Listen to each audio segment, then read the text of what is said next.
I would like to call the January 7th meeting of the Board of Selectmen to order. The time is now 6:47. Would you all mind please standing for the Pledge of Allegiance? Pledge allegiance to the flag of the United States of America and to the republic for which it stands, one nation, under God, indivisible, with liberty and justice for all. Okay, this meeting is being recorded by Area 58 Community Access Media Channel 9. It will be posted by Area 58 on YouTube as soon as possible. There are openings on several committees. Please refer to the front page of our website for a listing and application. Mr. Towns, would you mind leading us off in the community prayer? Sure, thanks. Almighty God, humbly we pray your blessing as we concern our life with the opportunity to serve our community. Enhance us with your spirit of dignity and selflessness. May we become instruments of support and understanding as we seek to bring an environment of trust and purpose among all who provide the many services that make us all that we can become. Help us achieve the goals of our commitment in this office that is now our responsibility. And especially, we lift our prayers for all the citizens of our community that we have been allowed to serve, that they may discover the fullness and joy of life that we all seek, and keep those serving in our armed forces and our first responders in our hearts and thoughts. Amen. Thank you, Mr. Towns. Next item on our agenda, citizens' participation. Would anyone like to come to the mic and address the board? All right, seeing no one coming up. Let's see, we've got application for the entertainment license for Upland Ale Company LLC doing business as Brewery 44, 2 Montello Street, Unit 7C. Is there anyone here representing the company? Please state your name. Mary King. Thank you. Mary, is there anything you'd like the board to know about the application you're requesting? No, same entertainment as prior. Comedian, musicians. I'm sorry, could you speak into the mic for the people at home? It's the same entertainment as prior. Comedians, musicians, mediums, cookie ladies. So this is just a renewal? Is that what that is? It was prior owners before we're the new owners. Gotcha. Great. Does the board have any questions? I did have a question, and the license had mentioned unamplified, so that was, because if you have comedians, wouldn't there be a microphone? I mean, we have amplified voice at this meeting, so the license specifically said that no, it was all unamplified. Is that something I checked off? I don't know. I'm going back to the license here if we could find it, but I did have a question as to why that said. Yeah, so it said Brewery 44 is not a nightclub, nor does it meet several of the code requirements for a nightclub. Therefore, you may only host live music that is acoustic, unamplified, or otherwise not generating above sound. So I don't know why the word unamplified was put in the license, because like we have to amplify to talk Right. above the crowd. So that was specific in your license, and I don't, my own question to the board is why is that in there? I would think you would need at least a microphone for a comedian, or even if a person's playing an acoustic guitar. I can understand not having a large band and really loud music, but the word unamplified was put into your license, actually from the fire department. Really? Luckily, we have the fire department. So if we had to talk without an amplified voice, we would, could you speak into right the there at the amplified mic to address the... Sorry, Craig Weston. I didn't know that you were on the thing tonight, but that comment was written by our Assistant Deputy Boyle. And based on the fire codes, if you read what our letter says and how we do it, that's the same stipulation that we had at the previous owner, Okay. that it had to be unamplified. It certainly can be amplified, but what happens is the codes change, and you have to have a certain alarm system inside there, and you have to have, I believe, a person there that monitors, a crowd control person, and that's required by law. Okay. So that's why that's there, and that's why it's been there with the previous owner. I see. It actually becomes a nightclub, and Yeah. changes it. So That's why it's there, and that was the same stipulation that was board in the last one. So nothing would change. All Yeah. we did was take our letter and make sure it was the same as before. So I can't believe that the nightclub before didn't, I mean, not the nightclub, the facility before didn't at least have a, you know, usually if It was a somebody's battle. talking. It was a battle, but we Okay. definitely managed This that. is like a decibel, I could see a decibel range, you Yeah. know, maybe being stipulated, but you're basically saying the license says no amplification, That- even voice, so if anybody's going to be there, a comedian or something, you can't even have a And it microphone. is different when you're in a commercial building, and it is different when you're in an unsprinkled building. Okay. It changes a lot if you're in a sprinkled building, that you're allowed to do different things. But unfortunately, the fire codes are the fire codes. And I think that's just how it works. So, Wow, that didn't change. We didn't make that any special than that Yeah. versus the other one. okay. Two questions. Sure. Could you speak into the microphone? Sure. I'm not clear on what I'm allowed to do then, Yeah. even with the permit. And two, if someone has a crowd control class that they've taken, is that person suitable if we were to have entertainment? Well, the second part is, I'm not sure. You'd Okay. certainly have to have a conversation with our code enforcement, which Okay. is Assistant Deputy Jesse Boyle, and certainly is more than welcome to talk with you. And the second part of your question is if you, what was it? Well, were you answering about the crowd control, or were you No, answering I'm- about entertainment? No, so I know there are stipulations with the license, okay, with the code.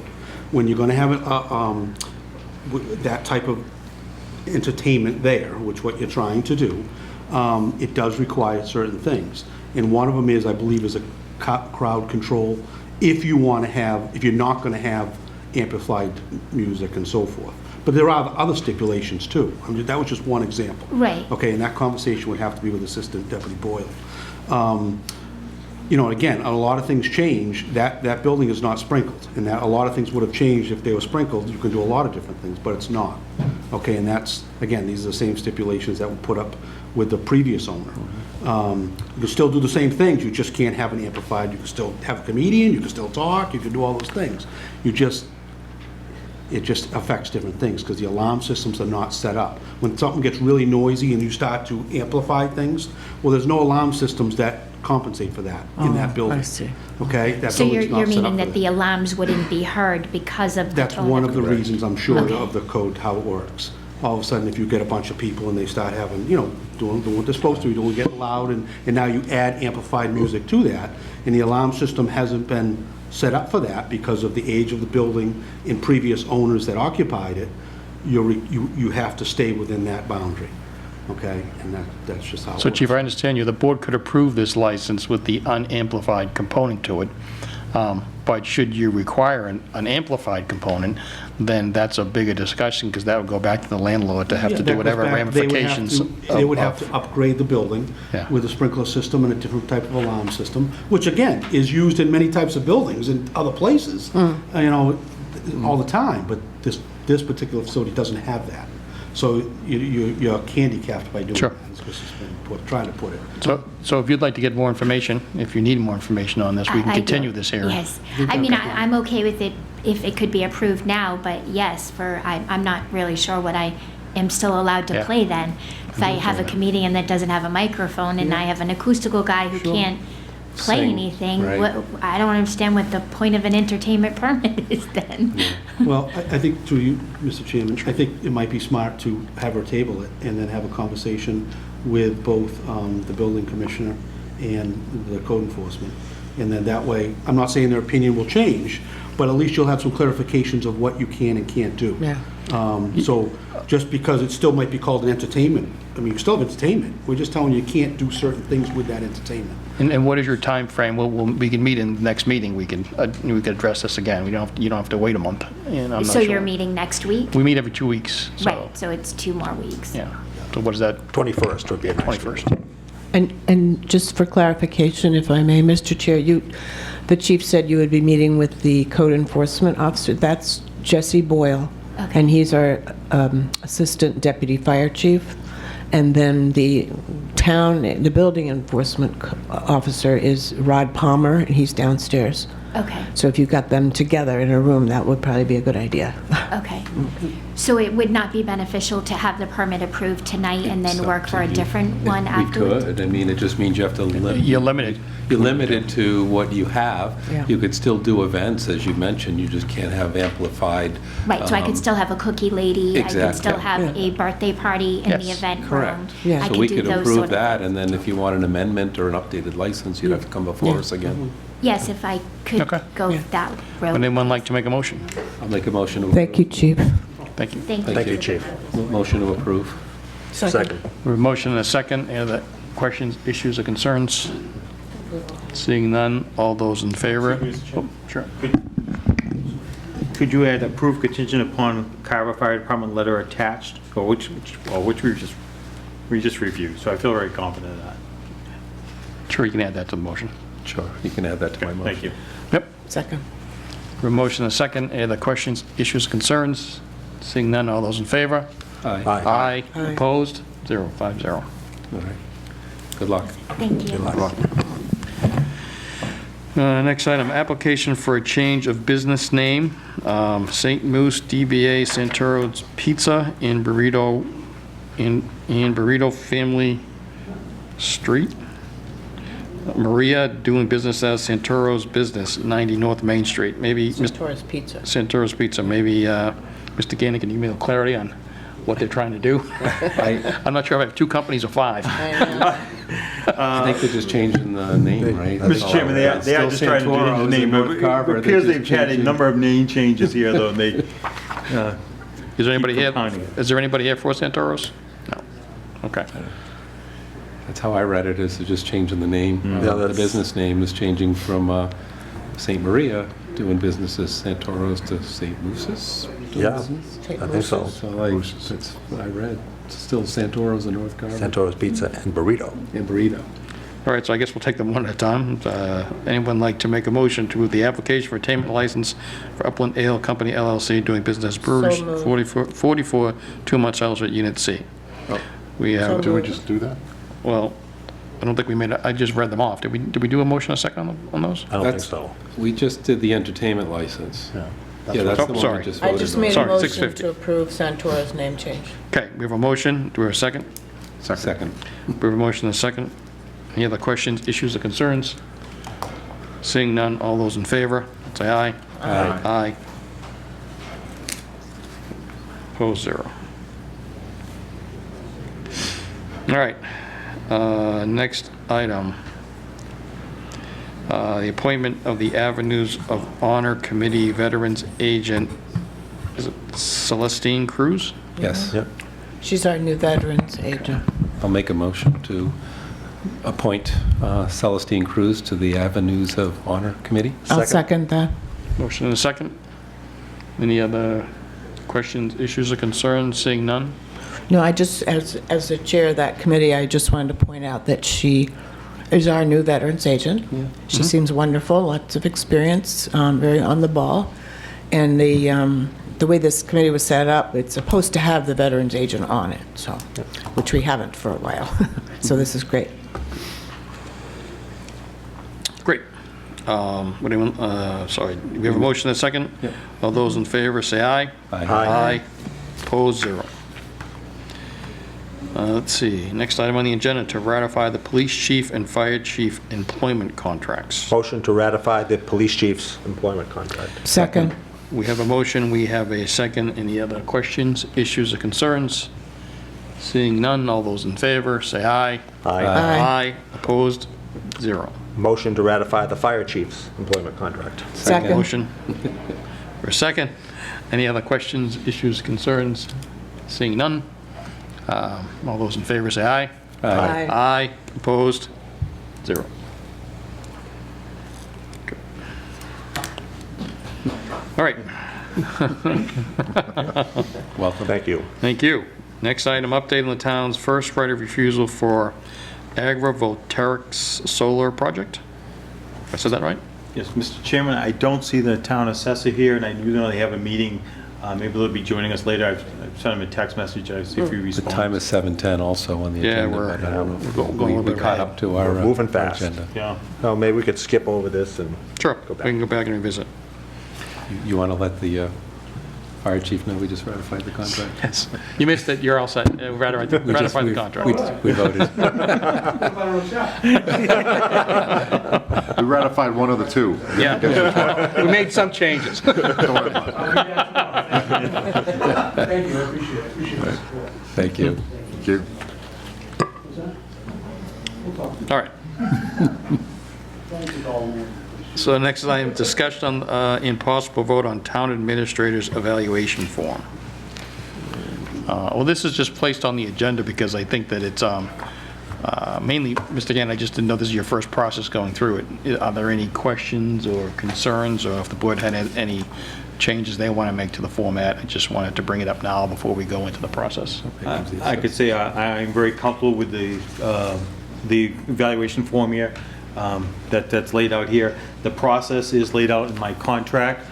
I don't know if I could forward this to the board tomorrow if you don't have time to refresh it. But the process seems very straightforward there. Looks like I have individual meetings with board members. Yep. And, you know, we can schedule that time. And again, I looked over the form. I didn't see anything that looked inappropriate to me. So I'm very happy with that. I just wanted to add that that form was collated from a variety of towns. A couple of boards ago, I think it was. We just took everything we thought was good. Yeah. So I'm glad you like it. Seemed very thorough, that's for sure. And I think that's good. Okay, so I don't really think we need a vote. I was concerned if there'd be changes to it. So I think we're good. All right? Good. All right, since I do see the assessor is now here, we can jump back to the update on the town's first right of refusal for the agrivoltaic solar projects. Would you like to come up?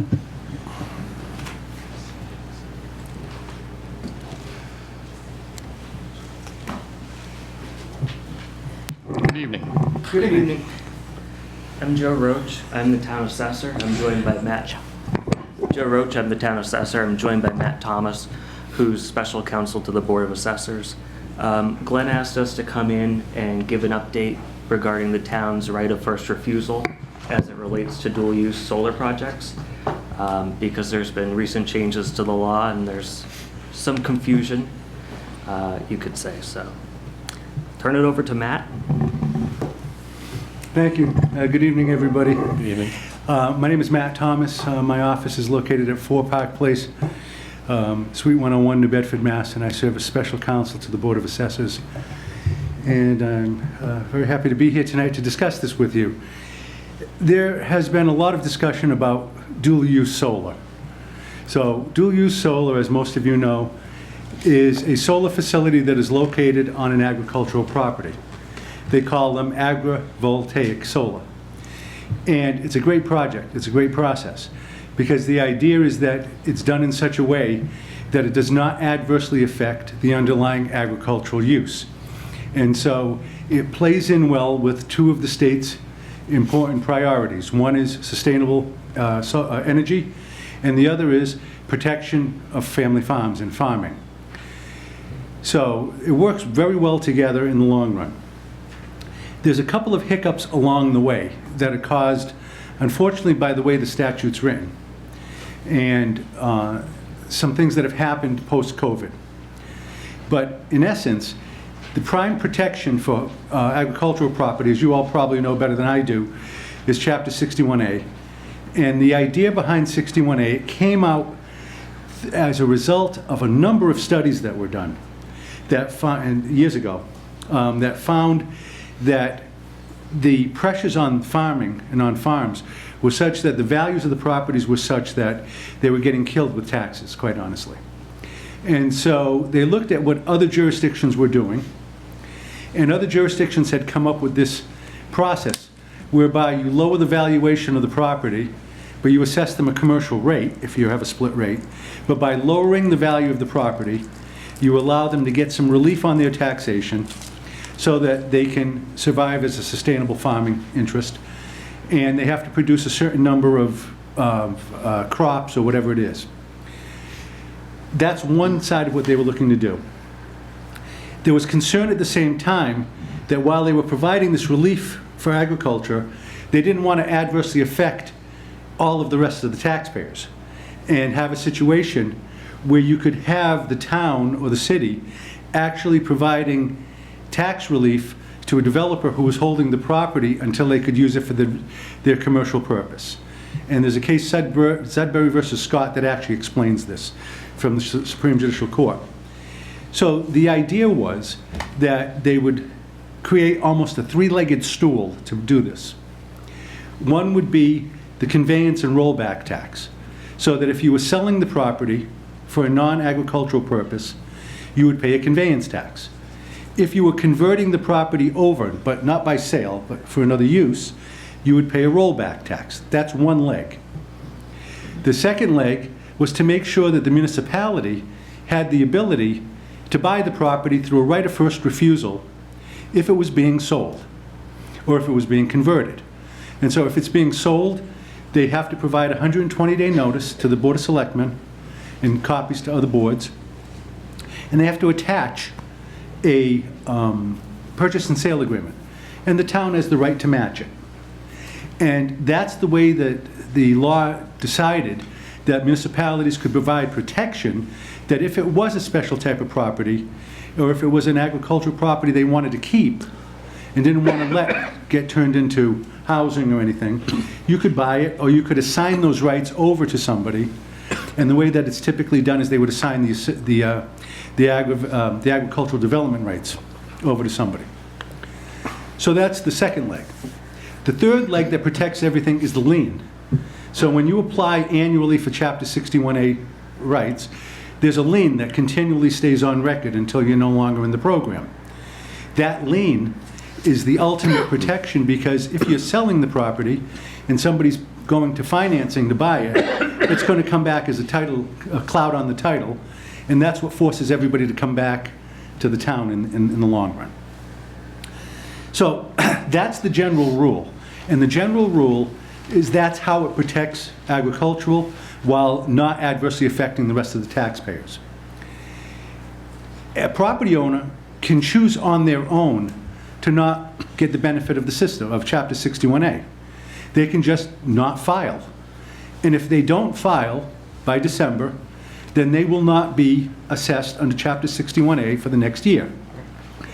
And if they stay out of it for 2 years, in the second year, or after the second year, or in the second year, there is no need to file a notice of intent. If they don't file and they try to sell it in that following year, the notice of intent stays there by law. Chapter 61A, Section 14 says that. But if you wait the 2 years, you don't even have to file for the notice.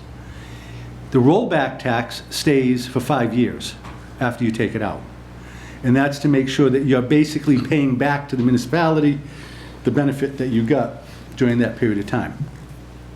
So that's the general rule. And within this general rule, we now have this situation where people are coming forward and saying, I'm going to put solar on my agricultural facility. And for years, you could only do it if you were using the power for the farm or for the bogs. That changed. And so now you can actually develop commercial solar voltaic systems on agricultural property that sell to other through net metering credits or alternate on-bill credits. And so it really provides to the property owner a little bit more financial enhancement and financial support. The problem in the law is this. The law is clear that it says that the existence of a solar facility on an agricultural property will not disqualify it from Chapter 61A if it has gotten a certification from Mass Department of Energy Resources and Mass Department of Agricultural Resources through UMass Amherst, that the plan and the usage of the solar facility on the property is not adversely affecting the underlying agricultural. You don't get that until roughly 2 years after the project is done, because they want to make sure that it's going to continue to grow and that it's not going to adversely affect it. From that point on, you'll typically get is a determination letter, a final determination letter. And the determination letter, by its own terms, says it now provides an exemption for 20 years from that date going forward. There is no relation back in the law. like you have in zoning. When you're maybe considering a zoning change, and somebody comes in with a subdivision plan that locks in the old zoning and grandfathers it in even though you make the change, there is no such relation back on this final determination. What typically happens is you'll apply for a predetermination letter. And you'll apply and you'll submit everything and they'll say, yeah, it looks like if you do what you say you're going to do, you'll eventually get your final determination. And what's happening now is solar developers are coming to us, not only here in Carver, but throughout the state, and saying, I've got my predetermination letter, the property should stay in 61A. Because under most of these notices of leases that are being put on record, the developer assumes the right of paying the taxes that are increased over what the taxes were before the development. And so the increase in taxation would be paid for by the developers. So they come in and they say this. And unfortunately, I become very unpopular because my advice to municipalities is, no, that disqualifies you. Even for a little bit of time, it disqualifies you. And my advice to the attorneys for the developers that I speak to is, I agree with you. I think this makes no sense, but this is the law. And unfortunately, I don't get the chance to write the law. But you guys do. So use your lobbying groups. This is a great time. Get the law fixed. That's my suggestion to them. Now, and they'll say, but this isn't right, and DOR says that in an informational guideline release, you shouldn't do this. Informational guideline releases from DOR are just that. They're guidelines. They're informational. They're not regulations. And as we all learned through the solar first round, when people were developing solar on their properties, DOR took the position that there were no exemptions. And everybody lived by that until Somerset and Westboro came down with cases that provided exemptions. So they're helpful guidances, but they're not controlling. And in assessing law, this is not unusual. In Carver, you don't see this because you're not a gateway community, but in gateway cities, you can convert mills into loft housing under a program known as Housing Development Improvement Program. And you get something known as a tax increment exemption. And what it is it's an exemption on the increased value of the residential units. And typically it's an 80% exemption for the first 5 years, 20% for the last 5 years. That program is structured as such that you don't get those exemptions until you get your final certification, that everything has been done according to Hoyle, so to speak, and according to what you promised. During the interim, when you're developing it, you're assessed as normal. And so it's been my advice, my opinion to Joe and to the board, as it is in other communities I represent, that it seems a little bit unfair, but unfortunately that's the law right now, that they will be exempted if they file a notice of lease. They will not be exempted from the notice of lease until they get the final determination. This never was a problem before. It was COVID that really changed this. It used to be that you would not get the notices of lease put on record until they were ready to go with the project, really. During COVID, the state told the 120 days. And so the 120 days actually lasted for almost 2 years in situations because boards couldn't meet. And as a result of that, funders and developers got nervous because projects were put on hold because of it. And so now, it's not unusual that they put the notice of lease on where they've got the property under an option. And the way these things typically work, maybe some of you have had experiences with these, is you typically get a number of 6-month options. And that's because it takes a while to work through Eversource to get the interconnections and everything else. So you'll get 6-month options where you're controlling the property and you're doing what you have to do. You have access to be able to do studies and you're doing everything else. And then after you get your interconnection, you go into construction and then you go into commercial operation. So they put these notices of lease on record. The law is such that it's not the actual use of the property, it's the intention of the property. So if Joe has a piece of agricultural property that he's selling me, if I put an affidavit on record that says it's my intention to keep it in agricultural use, then it'll stay in 61A. Here, what we have is we have a document that is put on record that says it's my intention to lease it for a solar facility. And that's what it says right in the notice of lease. So that's a clear indication that the intention has changed, at least as to that little piece of property. And so that's what kicks it out. I'm sorry, that kicks it out of 61A. 61A. Yeah. So it's unfortunate, and then it comes back in eventually. I suppose if I was advising an agricultural facility, I'd tell them, don't file for 2 years, and then put your notice of lease on, and then you don't have to provide this notice of lease to the municipality. You'd still have the rollback that you'd have to pay, or wait until later, but they don't really control when they can file it, because it's the funding side that is telling the developers, you have to do this, and that's what's getting the funds to the agricultural folks. So unfortunately, it's one of these areas where the law has a hiccup in it, and it could be fixed. Unfortunately, not by any of us right here, right now, but it could be fixed. And they could make it clear as to what it is. When we've spoken to people at Mass Department of Revenue, MDAR, the Agricultural Resource people, MDOER, and even developers, they've all sheepishly grinned and said, yeah, we understand it's a problem. So everybody knows it, everybody thinks it's a problem. My suggestion is they should fix it. I can answer any questions you have. I have a question. So who would be the authorized party to fix that? The legislature? Yeah. And this is a great time because the new session just started. You're in the period right now where they're deciding what bills to file.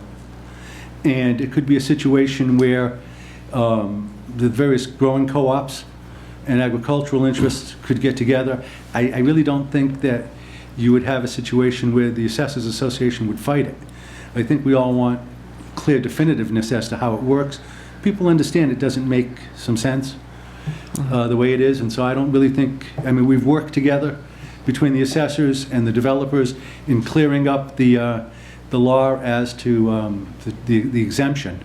That was a major rewrite that happened a few years ago and got rid of all of the ambiguities, most of them.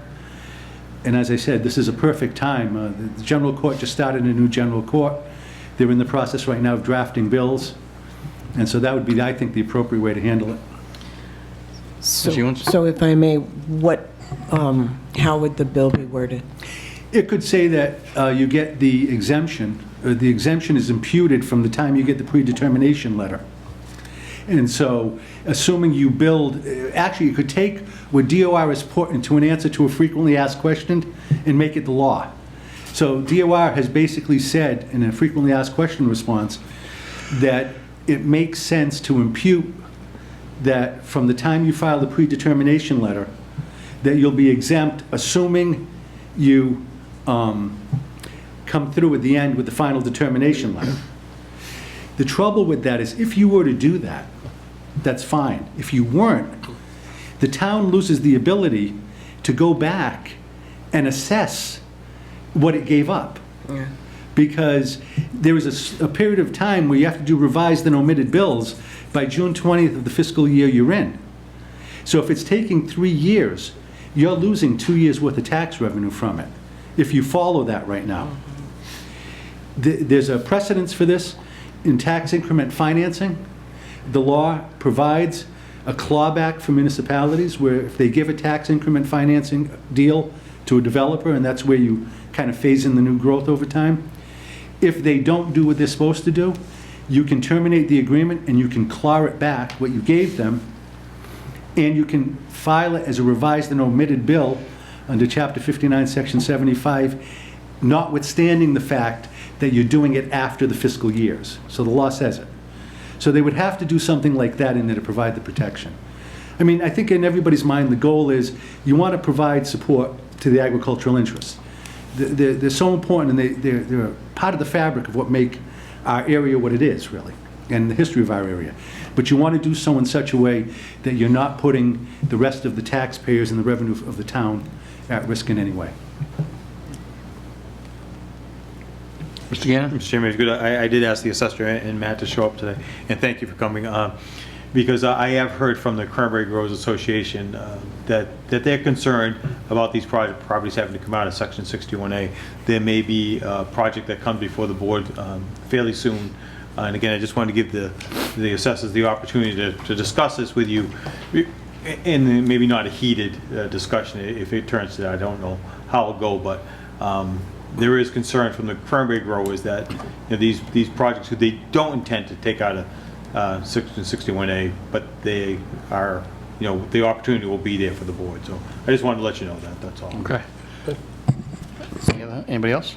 So, yes, I Yes. have another. So, Mr. Cannon, that means that the growers are saying they intend to keep them in agriculture and do the solar Correct. photovoltaic. And that's what it is. It's this dual use that's really what they It's a changed great the law to. idea.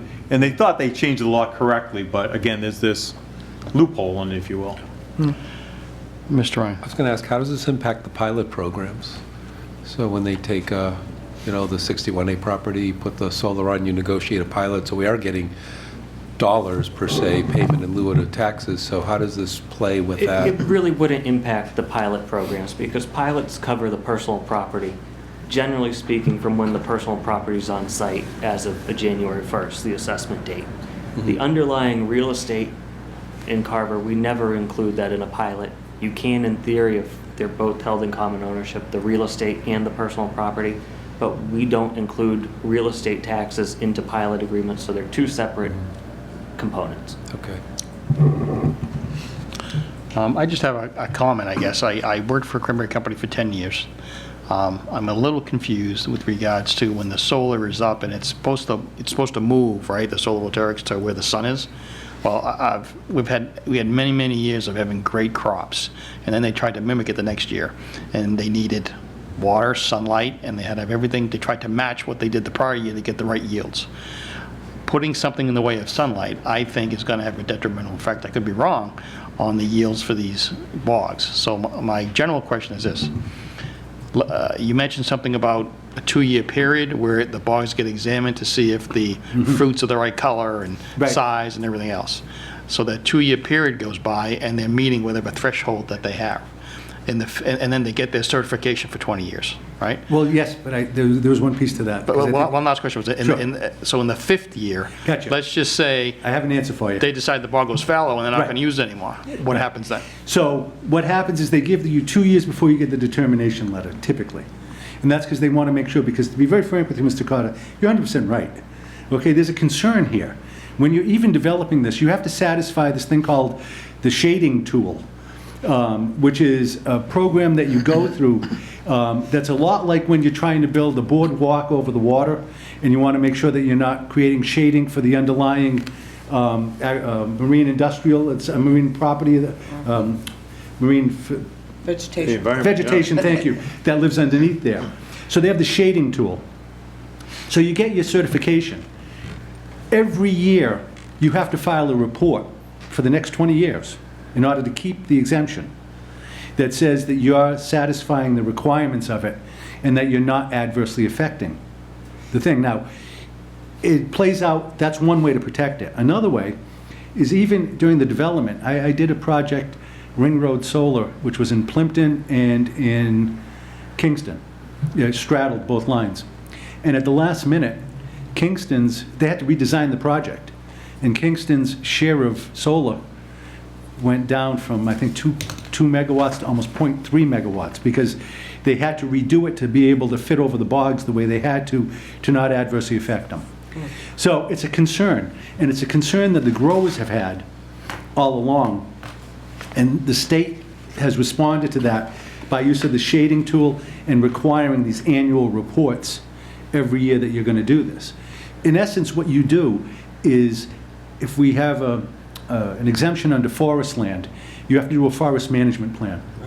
And you have to have the state forester certify the plan, and you have to stick by it. When you're doing dual use, you create a plan very similar to a forest management plan. And you have to stick by that plan. If you're changing that plan at all, you have to go back and get it approved. So we haven't really seen any of them, I don't think, that have gotten this far yet, because this is a relatively new thing. We have a project here in town that has final certification. when it was, I think, when it came in, it was the first one I've ever seen.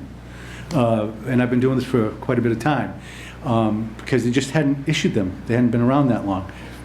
It'll be interesting to see how that works and how they keep after it, because it's got a good purpose, but it's ripe with the opportunity for mischief.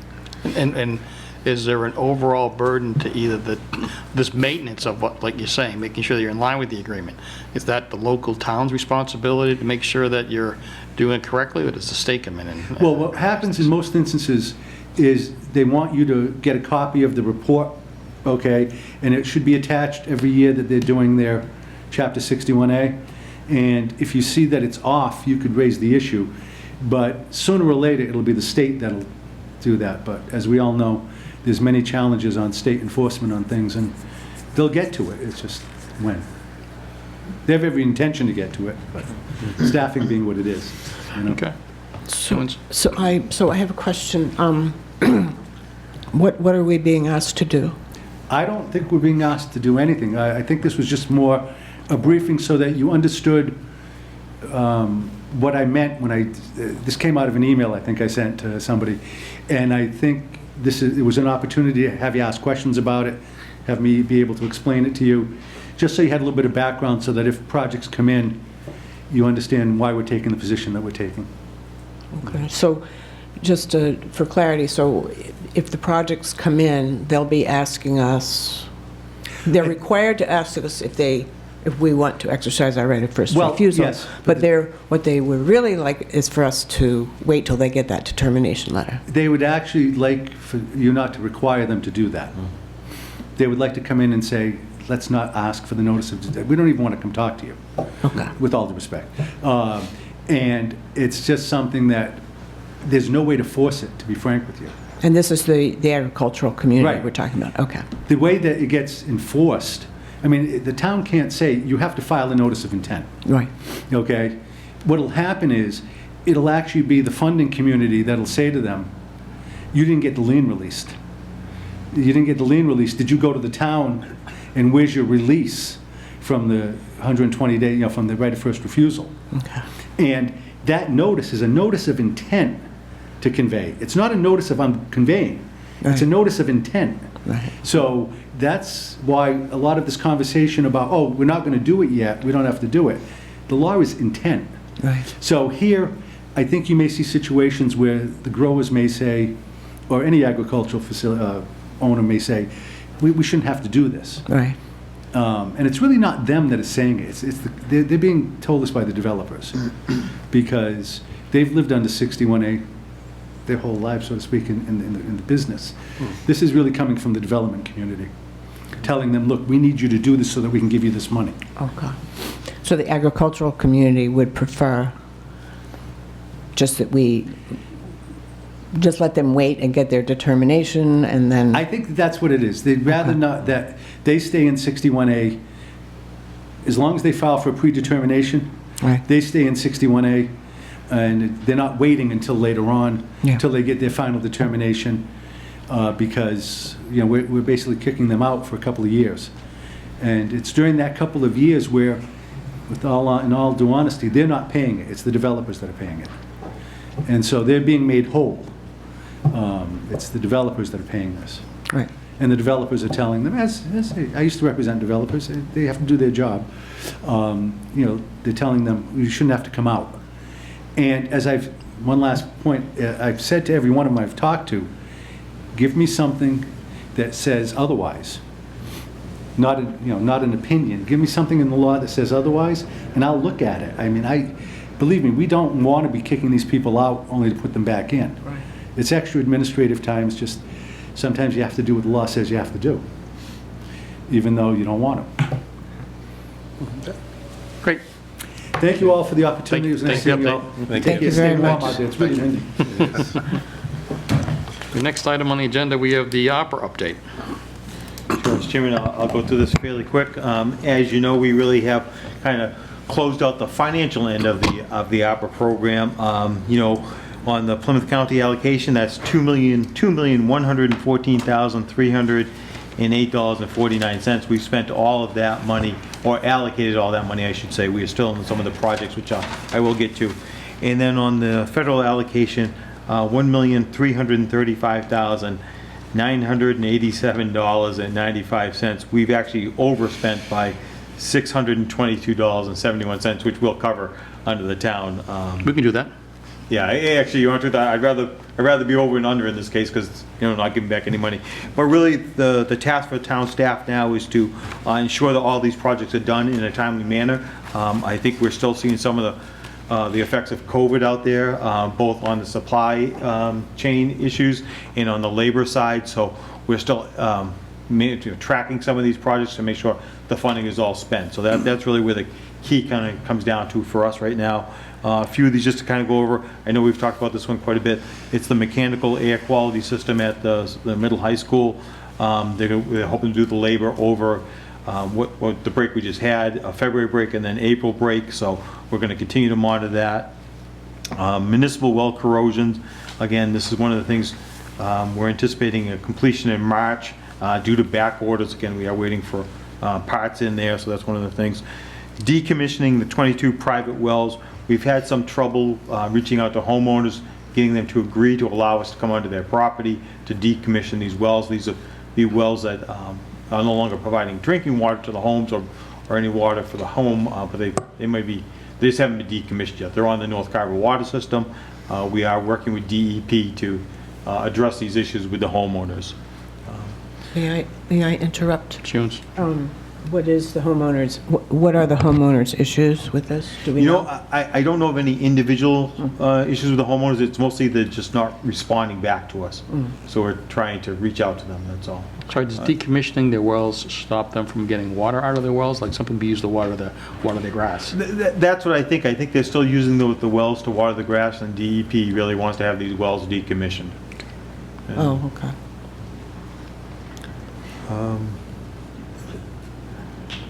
Again, Carver Middle High School, mechanical system for better air quality. We're still looking for balances, $3,000 that we still have to spend, so that's just going to be closed out. The COA deck, unfortunately, well, I should say unfortunately, but there were some questions by the building commissioner, delayed the permit, so we're waiting for the permit to be issued. We're kind of late into the season now, and we might be looking at a spring start for something of that nature. There's a generator for Town Hall, again, waiting for the generators to actually be delivered, so again, a supply chain issue. Purchase of a all-terrain vehicle for the fire department. The contract has been sent out, so hopefully we'll begin that into delivery. Electric vehicle for the building conservation office. Waiting for the dealership to deliver that vehicle. If you remember, there was some holdup with our previous vehicles that we had ordered, but anticipate that happening. Portable radios for operation and maintenance. This is to assist fire and police during emergencies. Again, they've been ordered and waiting for shipment. And then the police new hires, that payroll is being processed right now, so we anticipate that funding will be spent. So I don't see any projects that are going to fall off the map here, but again, we just want to continue to monitor those to make sure we're spending all that money appropriately. So that's our update, Mr. Chairman. Great, thank you. I have a question. Jones? Sorry. And I know we've talked about this before, and I hesitate to bring it up, but for these new hires, we're using one-time money to hire these people? Correct. If you recall, one was in the budget to be hired in January. The other one was a retiring officer. So there's a training period that goes with hiring any new officer, and I wish the police chief was still here. I want to say it's 6 weeks for officers who have transferred in from other towns. And so it's a little bit shorter, but the chief really wants to get those officers up and running before the other officers leave, is what it comes down to. So it's really for training? It's really for training. Yeah. And what happens is that if they're in training and the other officers there, you're actually paying overtime to cover the shift. So we're hopefully saving a little bit of overtime money by bringing these officers on early. It is one-time money, but it's not to secure a position. Yeah, It's training. that's what I wanted to make clear. Okay, thank you for that. No. All right, next item, town administrator update. Sure. A few things just on my update list. The newsletter is out on the streets. We've been very successful. I do see there's quite a few things in here. We had a very successful tree lighting event out here last month. I thought that was a great event. I also see that tax bills are out, so a a lot of great information there about paying your tax bill and being careful to make sure you go onto the town website to pay that tax bill and not a third party. So that's very important there. I know the I'm board... sorry. Oh, And not go to a third party? not go through a third party, correct? What would that I believe mean? if they Google Town of Carver taxes, it may send you to a different site that you want to be very cautious of. Okay, so that's a really good thing for people to know, yeah, okay. Be very cautious out there. I know that the board has seen the 2025 Select Board schedule. I just do want to note that the chairman, I am not available at the next February meeting, the February 4th. The chairman has agreed to move those two meetings to the 11th and the 25th, and I just want to thank the chair for that, and again, remind the board that the schedule is out there for us to look at. I did have a chance, and I didn't get a chance to talk to the O&M director, but I did see pavement at the pickleball court. I believe that's the base course. It certainly, they got it in while it was still warm weather. I think the weather's changed on them significantly now. Probably won't be up and running until the spring, but I do see progress being done out there, so I think that's a good thing. I also see that January 15th is the beginning of burning season, so I do want people to be cautious out there.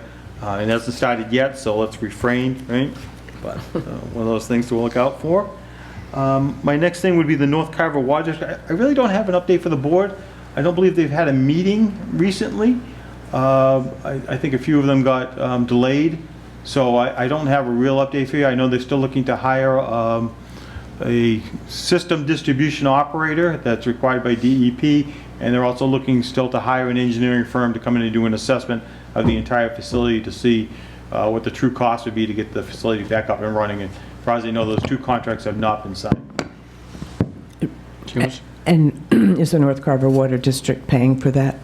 Yes, they are. Okay. For both those. Mr. Chair. Mr. Thomas. So since they're still continuing to look to hire that officer, is Middleborough still filing their reports for them? Correct. Middleborough is still assisting them with that. I see emails come across my desk that I know they're helping with meters and the sampling. I don't know when they'll stop doing that, but I have seen some of that correspondence going back and forth. Thank you. Great. I'm sorry, I have another question. I beg your pardon. So, will Middleborough continue to do the sampling, the water sampling, until after our town meeting? I can't answer that question in the affirmative. I will tell you that Middleborough has filed a letter with DEP stating that they will not be the distribution system operator for the North Carver Water District. That letter had a 30-day period before it would take effect. I want to say it was filed in November. So it is already into effect, but as far as I know, they are still assisting us while we trying to get somebody under contract. Okay. But I can't guarantee you they'll go through town meeting. Well, the reason I ask is because of the article we're going to have on the town meeting warrant. Correct. Concerning the North Carver Water District. Correct. So I will bring forward an article to dissolve the North Carver Water District. At that point, if that does go through, I will tell you that my intention would be to work with the town of Middleborough to see if we can bring them back to help us. The emails I see from them, some gentleman named Mike Bumpus, a Carver resident, he's very professional. Yep. He knows exactly what he's doing. He gives the answers almost immediately.